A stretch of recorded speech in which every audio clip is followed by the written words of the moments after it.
I guess it all kind of started when we were on that shoot, kind of discussing things, being stuck in that massive, amazing house. I kind of had an inkling then, and I'd always loved to do a bag.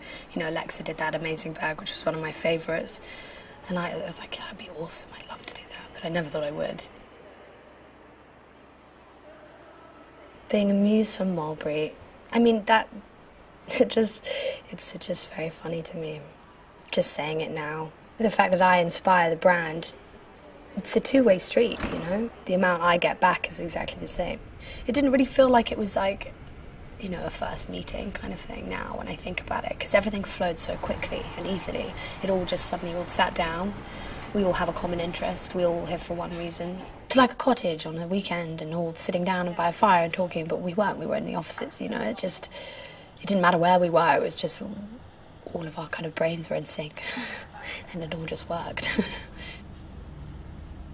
Fashion I kind of grew into, and that kind of became part of my life. At school, my friends had handbags and all this kind of stuff, and I always just kind of used more like a sack, and it had holes in it. It was never good, it was never practical.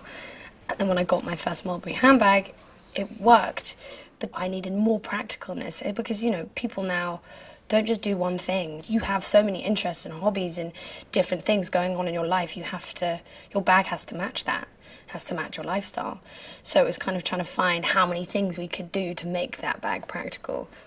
My favourite moment of the creative process was seeing the first mock-up of the bag. I was so blown away. How quickly it happened and how something in my mind had just suddenly come to life so quickly. It was kind of insane. How well it was done. I like to be comfortable and I like to be practical, but I do love to be elegant and I do love to dress up. But it's the not trying too hard, or the not, you know, it's just effortless.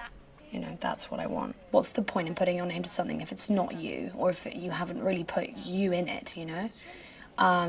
So I felt like I really needed to, if people are going to buy something which has my name on it or something, that it's got to, you know, I love my tattoos. It's something that's me, so I had to kind of, it's like, you know, secret, it's like a, you know, the kind of secret thing, which you can kind of go, oh yeah, I know, she's got that, oh yeah, that heart on the line, or, you know, something like that, made in England. Coming into this and knowing that it was Mulberry, I knew it wasn't going to be a half-hearted process, you know. Mulberry are not that kind of company. I knew that this is going to be a partnership, you know, it was going to be proper, and that I would get to be able to see this. The fact that it all comes from here and it's a British company and heritage, it's just amazing. It's so rare. I love the countryside. I do. I love London because I grew up in London, but I went to school in the country and there was nothing like it. You know, baking bread, rearing sheep, building fences, you know, running around the forest.